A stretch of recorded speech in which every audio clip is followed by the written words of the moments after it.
بسم الله الرحمن الرحیم. نن زموږ د قرآن پاک د ترجمې سبق نمبر 32 ته اوله سپاره ده، اتم رکو شروع شوه، سوره بقره ده او نن به انشاءالله موږ یو آیات وایو 62 نمبر 2 نمبر درس په وایو آیات په وایو انشاءالله. اول موږ تلاوت کوو، د هغې نه پس په لفظي ترجمه او تفسیر کوو. اعوذ بالله من الشیطان الرجیم بسم الله الرحمن الرحیم. إن الذين آمنوا والذين هادوا والنصارى والصابئين من آمن بالله واليوم الآخر وعمل صالحا فلهم أجرهم عند ربهم ولا خوف عليهم ولا هم يحزنون. صدق الله العظيم. إن الذين آمنوا، إن دیتا حرف مشبہ بالفعل وی او د معنا را بشکا. نو ان چې په قرآن پاک کې هر چرته راځي داغه یا معنا به لیکلی یقینا یا به لیکلی تحقیق او مشهور معنی دا بشکا. نو ان معنی چې کوم زم قرآن راځي داغه معنی را بشکا. او الذین دا د الذی جمع ده، الذی چې کنه د یو سړي د پاره راځي، الذی د دې معنی را کم کس چې د دې معنی را کم کس چې دا معنی ده. یا اردو کې وای جو ٹھیک شو. او د الذین معنی را کم خلق چې کم کسان چې نو ان الذین بشکا الذین کم خلقو چې آمنو ایمان راوړو. نو دلته تی ایمان باللسان مراد دی چې په جبه باندې وي مونږ مسلمانان یو، په جبه وي مونږ مسلمانان یو. اول د دې د مخکې آیات سره ربط وورئ. یهودیانو باندې الله پاک غضب کړو. د دې نه مخکې آیات مونږ چې کوم وویلو په هغې کې وایي چې الله پاک په یهودیانو باندې خپل یعنی ضربت علیهم الذلة والمسکنه، ضربت علیهم الذلة والمسکنه، الله پاک په هغې باندې ذلت او محتاجي واچوله، او یعنی د محتاجي مهر پې ووالو، د ذلت مهر پې ووالو. وباءوا بغضب من الله، او د الله په غضب کې هغې اخته شول. د الله پاک په خپل غضب کې راونیول، په خپل غضب کې الله پاک راګیر کړل. د څه د وجې نه؟ وباءوا بغضب من الله ذلك بأنهم دا د الله غضب په دې باندې د دې وجې نه و کانو یکفرون بآیات الله، چې دوی به د الله د کتاب نه او د الله د پیغمبر نه او په تورات کې چې کوم د پیغمبر صلی الله علیه وسلم صفات بیان شوي وو، کوم پیشنګویانې شوي د هغې نه به انکار کولو، او په تورات کې به چې کوم د رجم آیاتونو د هغې نه به انکار کولو. نو ذلک بانهم کانو یکفرون بآیات الله. او دویم کار به څه کولو؟ ویقتلون النبیین بغیر الحق، پیغمبران به په ناحقه شهیدان کول. ٹھیک شو. لکه زکریا و یحیی علیهم الصلاة والتسلیمات، لکه څنګه چې زکریا علیه السلام او یحیی علیه السلام دی شهیدان کړي. نو په ورځ کې به 300 پیغمبران دی وجل، او په ټوله ورځ کې نه د سهار نه غرمې پورې تر دې پورې مفسرین لیکلي چې په بیت المقدس کې به په منبر به چې کم پیغمبر د الله پیغمبر ولاړو او دوی ته به کتاب بیانولو، د الله احکامات به ولله بیانول، دا یهودیان به راپاسېدو، هغه به شهید کو، په هغه منبر باندې به شهید کو، په بیت المقدس کې به شهید کو. دومره ظالمان خلقو. نو الله پاک فرمایي وباءوا بغضب من الله ذلك بانهم كانوا يكفرون بآيات الله ويقتلون النبيين ذلك بما عصوا، دا به نافرمانی به کوله، وکانو یعتدون، او دوی به د الله چې کوم حدود مقرر کړي د هغې نه به تجاوز کولو، د هغې نه به وتل، بهر به وتل. الله پاک په دې چې کومې پابندیانې لګولې وي هغه پابندیانې به دوی پامال کولې، د هغې به نه منل، د الله هغه پابندیانې چې کومې په دوی مقرر وي هغه به نه منلي. نو دوی بیا دل برداشته شو، دوی بیا همت وبیلو چې یاره بس مونږ خو اسم الله نه معاف کوي. نو دی بیا داسې وکړه چې نبی علیه صلات والسلام په زمانه کې د یهودیانو به نبی علیه السلام ته وی چې یاره په مدینه منوره کې چې کوم یهودیانو او منافقانو نو هغې به وی چې یاره مونږ ایمان راوړی دی. نو دی ته وی ایمان باللسان، یو ایمان بالقلب وي چې د زړه نه الله جل جلاله د الله پاک کتابونه د الله پاک فرشتي د الله پیغمبران د آخرت په ورځ باندې په تقدیر باندې په ښه تقدیر باندې په شر باندې او په خیر باندې او بحث بعد الموت د مرګ نه پس واپس را پاسېدو باندې په دې باندې ایمان سړی راوړي قلبن د زړه نه نو دا بیا مسلمان دی حقیقي مسلمان دی او چې کم منافقان بو هغه د زړه نه به الله پاک منلو نه به رسول الله صلی الله علیه وسلم منلو نه به قرآن منلو نه به فرشتي منلې نه به آسماني نور کتابونه منل بس ای به چې تورات کې کم زمونږ د خوخي آیاتونه دی هغه منو او چې د الله کوم احکامات پکې دي زمونږ خلاف کوم الله پاک اقدامات کړي دي هغه پکې مونږ نه منو نو تورات به هم د خپل مرزي منلو هغه چې کوم تورات حقيقي تورات هغه به هم نه منلو د ټول نه به انکار کولو نو دی بیا دغه وکړه د يهودو بیا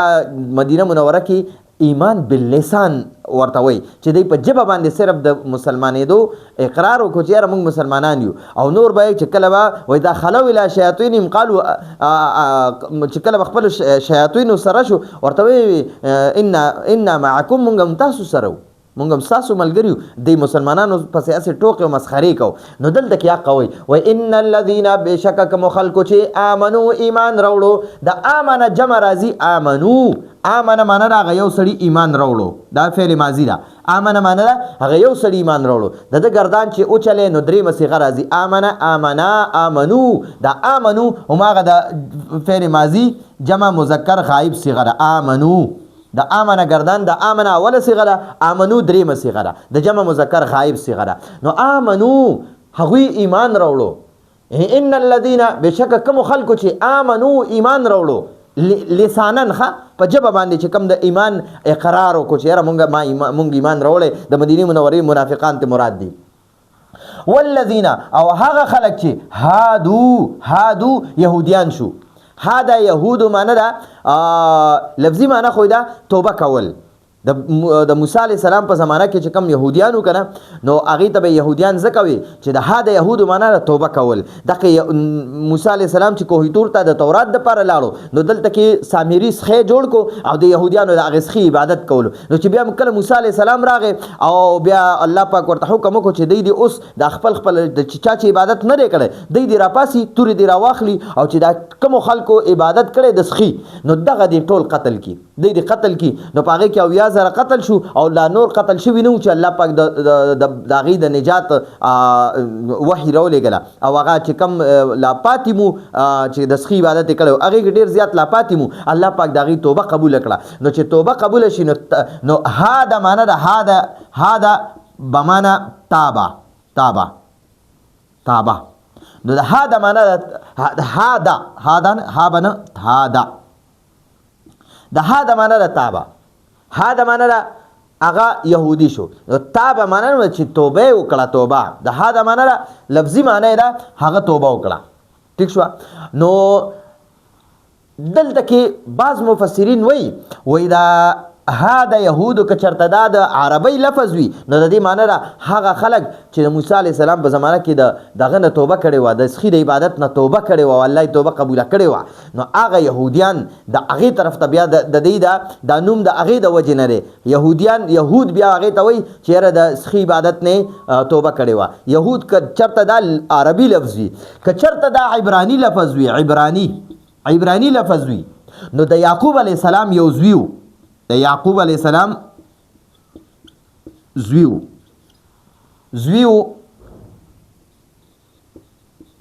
داغه یهودا نو دا بیا کچرتا عبرانی لفظ وی دا هاذا يهودو کنه نو دا بیا د یعقوب علی السلام هغه یو زوی دی یهودا نو هغه طرف ته نسبت ته او یهودا ویلیمو چې یعقوب علی السلام چې نور سونه اولاد راځي یا د یوسف علی السلام څومره اولاد راځي یا بنی اسرائیل کې څومره اولاد چلیږي څومره د یعقوب علی السلام اولاد چلیږي نو هغه به د يهوديانو په نوم باندې یادېږي هغه به د یوسفیانو په نوم باندې یا د یعقوبیانو په نوم باندې نه یادېږي هغه به د یهودیانو په نوم باندې یادېږي نو یا اوس دغه خلک په بنی اسرائیل یادېږي اسرائیل چې کم خلک دی اسرائیل او یا دی په یهودیانو باندې یادېږي. ټیک شو. نو دقه یهودیان که چېرته د عبراني لفظ وي دلته د هادو نو دا بیا د یعقوب علیه السلام هغه یو زوی چې کوم یهودا دی هغې طرف ته نسبت دی. که چېرته دا عربي لفظ وي نو هغه خلک چې هغوی توبه کړې وه د موسی علیه السلام په زمانه کې. نو دلته به موږ معنا واخلو یهودیان شول.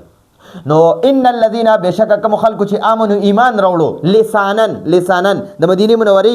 منافقین یادای والذین او هغه خلک چې هادو یهودیان شول. کم خلک چې منافقان دي په جبه د ایمان اقرار کوي او یا یهودیان دي والنصارى او یا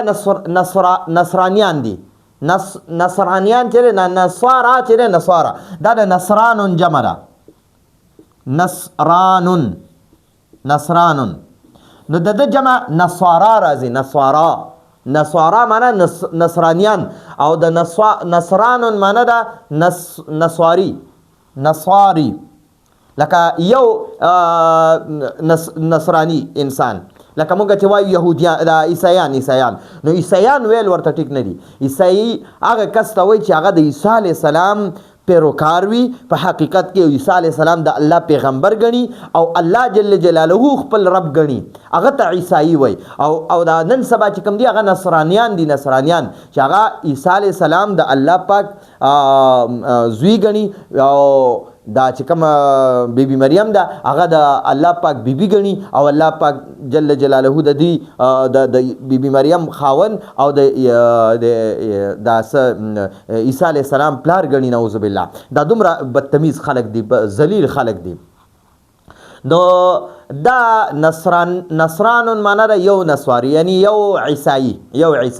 نو عیسائی ورته ویل منه دي. مفسرین نصارا لفظ استعمال او قرآن کې نصارا لفظ استعمال شوی. عیسائی لفظ نه دی استعمال شوی نصارا لفظ استعمال شوی دی. نو کم خلک چې په جبه باندې د ایمان اقرار کوي یا کم خلک یهودیان شول یا کم خلک نصرانیان شو یا صابئین والصابئین چې دی کنه دا د صابی جمع ده. صحابي چې دی دا چاته وایي یو صحابي دی.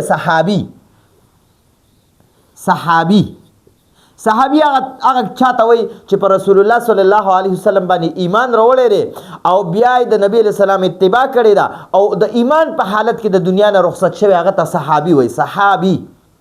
او صوابي بیا لفظ دی. صوابي هغې کې ها نشته. صوابي وایي صوابي ستاره پرسته یعنی چې د ستورو عبادت کوي یا د ستورو د نور او د سپوږمۍ د دې چې څوک عبادت کوي هغه ته صوابي وایي. صوابي چاته وایي چې د ستورو او د نور او د سپوږمۍ د دې چې څوک عبادت کوي نو هغې ته صوابي وایي. او بعض مفسرین وایي بعض علماء لیکلي دي وایي صوابي هغه چاته وایي که نه چې هغه یعنی د لږ څه د خپل مرضی دیني د تورات نه راغسته صحیح د خپل مرضی دغه نه راغسته د انجیل نه راغسته او صحیح د خپل مرضی دغه نه راغسته د زبور نه راغسته او په دغه باندې د عمل کوي نو دغه ته صوابي وایي. او بعضو علماء لیکلي دي وایي چې د یهودیانو او د نصرانیانو په منځ کې یو بل قوم دی فرقه ده وایي هغې ته صوابي وایي. خو مشهور او محققه خبره دا ده چې صوابي هغه چاته وایي چې هغه د ستورو عبادت کوي. د ستورو عبادت کوي. نو چې کم کس د ستورو عبادت کوي هغه ته صوابي وایي. د نور سپوږمۍ او د ستورو عبادت کوونکي ته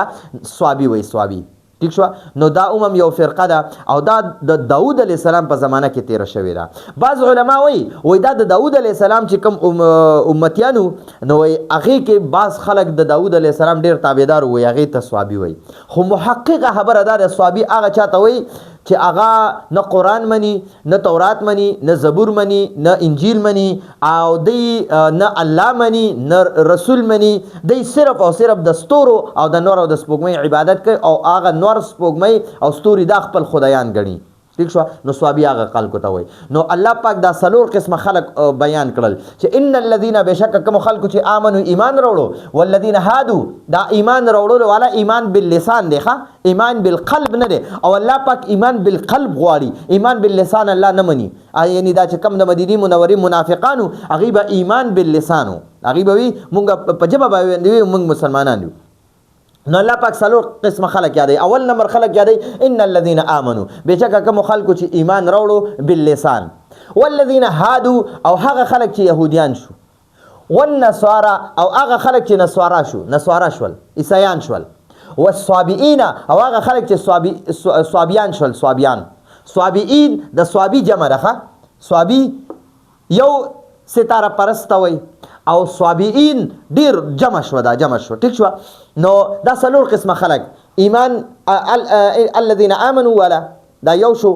والذین هادو دویم شو، والنصارى درې شو او والصابئین دا څلور شو. دغه څلور وانه یادوي من هغه خلق دي آمنا چې دی ایمان راوړو بالله په الله باندې، کچرته دی ایمان په الله پاک باندې راوړو من دغه خلق دا ایمان باللسان والا او يهوديان نصارا او صابئین. ایمان باللسان والا نه د مدینه منورې منافقان مراد دي. نو کدی چرته هغه چا چې کدغه خلکو کوم خلق چې من معنا دغه خلکو آمن بالله په الله ایمان راوړو بالقلب قلبا من آمن بالله کچرته دغه څلور وانو ډلو آمن بالله قلبا په الله پاک د زړه نه ایمان راوړو. نو ګوري دلته کې وایي چې په الله پاک ایمان راوړو والیوم الاخر او د آخرت په ورځ باندې، والیوم الاخر یوم ورځ ته وایي او آخرت ته وایي. نو دلته کې دا یوم موصوف ته، آخر دا صفت ته. نو په عربی کې اول مونږ دا د صفت معنی کو، وروسته د موصوف معنی کو. یوم موصوف ته او آخرت ته وایي، د قیامت ورځ ته وایي. والیوم الاخر یعنی د قیامت په ورځ. نو چا چې وایي په الله ایمان راوړو د څلور وانو ډلو نه، دا منافقانو نه، يهوديانو نه، نصاراو نه او صابئینو نه، د دې څلور وانو نه چې چا آمن بالله په الله ایمان راوړو والیوم الاخر او د قیامت په ورځ باندې ایمان راوړو، د قیامت په ورځ باندې ایمان راوړو. نو آمن بالله کې آمن بالله چې وی کنه نو دې کې ایمان بالله مراغه، ایمان بالکتب سماویه مراغه، ایمان بالملائکه مراغه، ایمان بالرسول مراغه. نو دا ټول په دې کې را لخوا دلته کې اجمالا دغه کړی دی او بیان قرآن کړی دی، خو نور آیاتونو نه ظاهره ده چې الله پاک ایمان بالله، ایمان بالکتب، ایمان بالملائکه، ایمان بالرسل دا ټول الله پاک دغه مطالبه کوي او والیوم الاخر او د آخرت په ورځ باندې. نو بعض د نن سبا زمانه چې کوم د احادیث منکرین دي، خصوصا پکې دا نن سبا وخت کې چې کم دغه دي زیات تر د پنجاب طرف ته ډیر زیات دي، نو هغه ته ملحدین وایي. ملحدین یعنی بعض خلک دي هغه د وحدت ادیان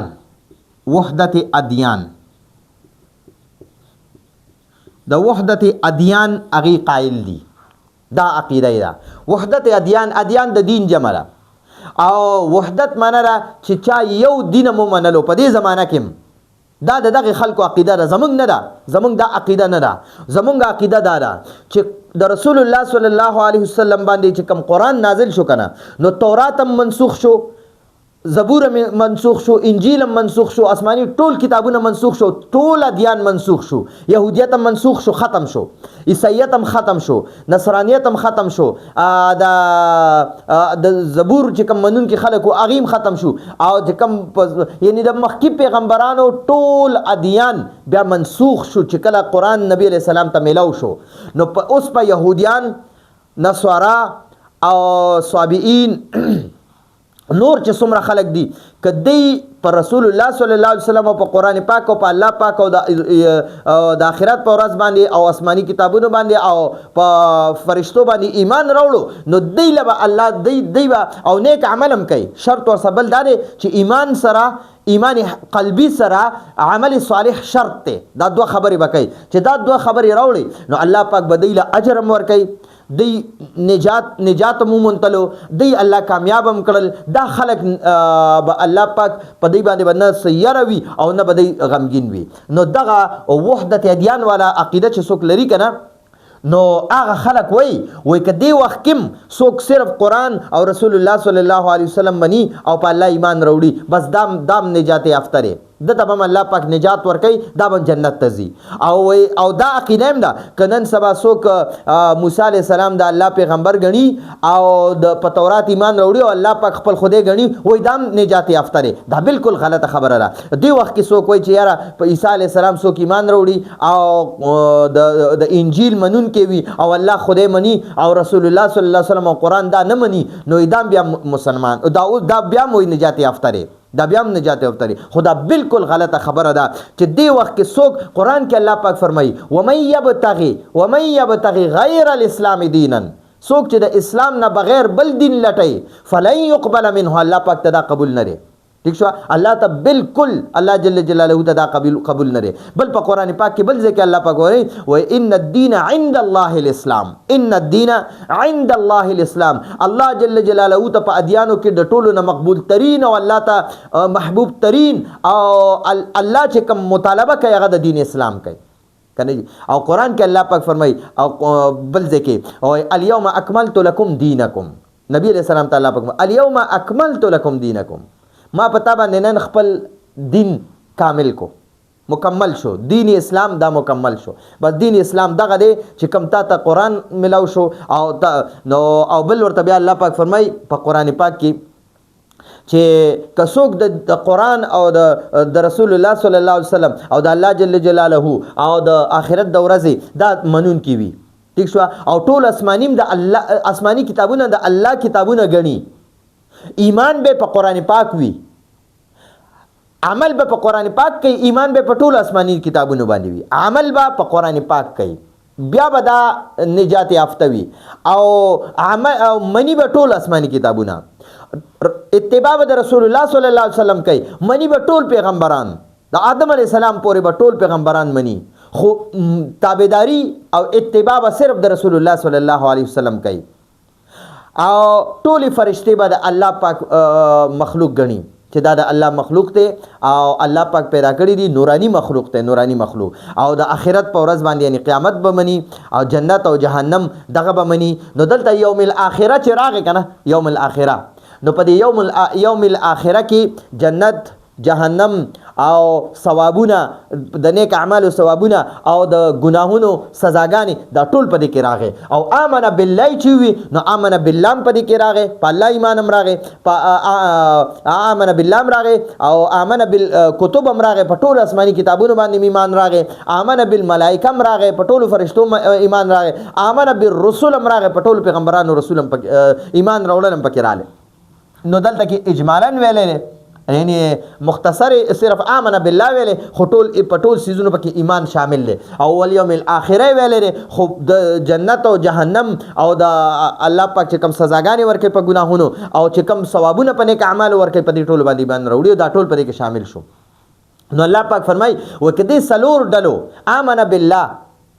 یعنی ان الذين امنوا باللسان چې کوم په جبه باندې وي مونږ ایمان راوړی دی یعنی مدینه منورې منافقان والذین هادو او هغه خلک چې يهوديان دي دا دویمه ډله شو والنصارى دا نصرانیان چې دا درېمه ډله شو یعنی عیسایان ما ورته لیکل دي خو عیسایان به ورته نه وایي والصابئین او صابئین ډله دا څلور ډلې دی که چېرته من آمن بالله که چا په دې کې په الله ایمان راوړو په الله پاک ایمان راوړو والیوم الاخر او په آخرت باندې ایمان راوړو دا دوه کارونه وکړو وعمل او هغه عمل وکړو صالحا نیک په دې ډلو کې چې د سلورو ډلو کې چې چام په الله پاک او د آخرت په ورځ باندې ایمان راوړو وعمل صالحا او هغه نیک عمل وکړو دا دوه شرطونه دي ایمان راوړل او نیک اعمال کول یعنی شریعت مطابق چې قرآن او حدیث کې کم نیک اعمال باندې الله اجر ورکوي په هغې باندې پابندو او چې کم د الله احکامات دي په هغې باندې پابندو لکه منځ روژه زکات حج جهاد او دغه شانتې نور د الله پاک کوم احکامات دي حقوق الله شو حقوق العباد شو په دغه باندې پابندو نو بیا به الله سبحانه وتعالی او ایمان راوړی دی او نیک عمل کوي نو دوی له به فلهم نو هغوی پاره اجرهم د هغوی اجر دی یعنی د الله طرف نه د هغوی دپاره ثواب دی عند ربهم د هغوی د رب سره یعنی د الله د طرف نه هغوی دپاره اجر دی او ثواب دی ثوابونه دي د هغوی دپاره د دوی د اعمالو د نیک اعمالو په وجه باندې او د دغه نیک اعمالو د وجنه او ایمان بالله والیوم الاخر بالملائکه بالکتب بالرسل د دغه د وجنه با ولا خوف او نه بس يروي خوف يري توي پراتلون کې وخت کې چې په انسان باندې کم حالات راځي او د هغه یره ور سره اوس نوي نو هغه ته خوف وي علیهم په هغه باندې ولا هم يحزنون ولا هم او نبوي يحزنون غمجن غمگین یعنی غم کول والا نو يحزنون چې دا د فعل مضارع جمع مذکر غائب صيغه ده فعل مضارع جمع مذکر غائب صيغه ده يحزنون معنا دا هغه غم کوي ولا هم يحزنون هغه بالکل غم نه کوي هغه به د یو سیز په یو سیز باره کې بم دی غمگین بنوي نو ګوري یو خوف پراتلون کې وخت کې چې کم یو انسان ته مشکلات وي په هغه باندې اوس نه یریږي لکه زه اوس وایم چې را زبا په قران پاک کې امتحان ورکوم او امتحان د لپاره مې تیاری صحیح نه دا کړې نو ما سره د امتحان یره ده نو دې ته خوف وي اوس یو انسان دی هغه پرچې ډېر ښکلې ورکړي بهترین پرچې ورله ورکړي او مکمل یو لفظ هم پکې نه دی پرېښی نو چې هغه اوس کومه نتیجه راځي که نه د هغې باره کې به دا غمګین نه وي غم به ورسره نه وي نو چې کوم سیز یعنی کم کار د کړی دی په هغه به دا غمګین نه وي یعنی په دنیا کې د کم نیک اعمال کړي دي یا ژوند یې تېر کړی په دې به غمګین نه وي او په آخرت کې به د الله د سزاګانو یره ورسره نه وي ځکه چې ده به آمن بالله والیوم الاخر او عمل صالح کړی دی نو د دغه وجه نه د دې آمن بالله والیوم الاخر او عمل صالح د وجه نه به ولا خوف علیهم په هغې به راتلونکي وخت کې بالکل نه څه یره وي ولا هم یحزنون او نه به هغې په دنیا کې چې کوم ژوند تېر کړی په هغې به غمګین وي ځکه دوی نیک اعمال کړي او په دنیا کې ښکلی ژوند تېر کړی دی نو د دغې وجې نه به په آخرت کې په یره به نه وي او د دنیا چې کوم ژوند تېر کړی د هغې غم به ورسره نه وي نو دا زمونږ د نن ورځې درس و ټایم هم پې ډېر واغستو خو دا ډېر لازمي و او انشاءالله اوس پې لفظي ترجمه ووایو ان بشکا الذين كم خلق چې امنو ایمان راوړو والذین او هغه خلق امنو ایمان راوړو لسانن په ژبه باندې یعنی د منیری منورې منافقان ته مراد دي والذین او هغه خلق چې هادو يهوديان شول والنصارى او نصرانيان شول والصابئین او صابئان شول من نو دغه خلکو کې چا چې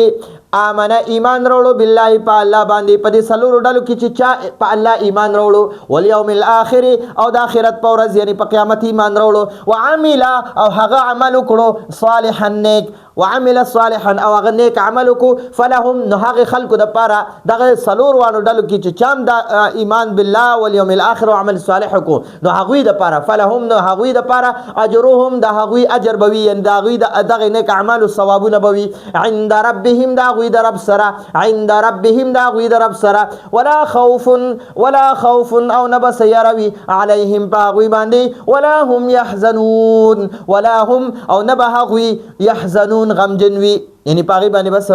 غم هم نه وي په کم وخت چې په دنیا کې تېر کړی دی دا زمونږ د نن ورځې درس و راتلونکي درس پورې اجازت غواړو هذا هو المرام والله اعلم بحقیقة الکلام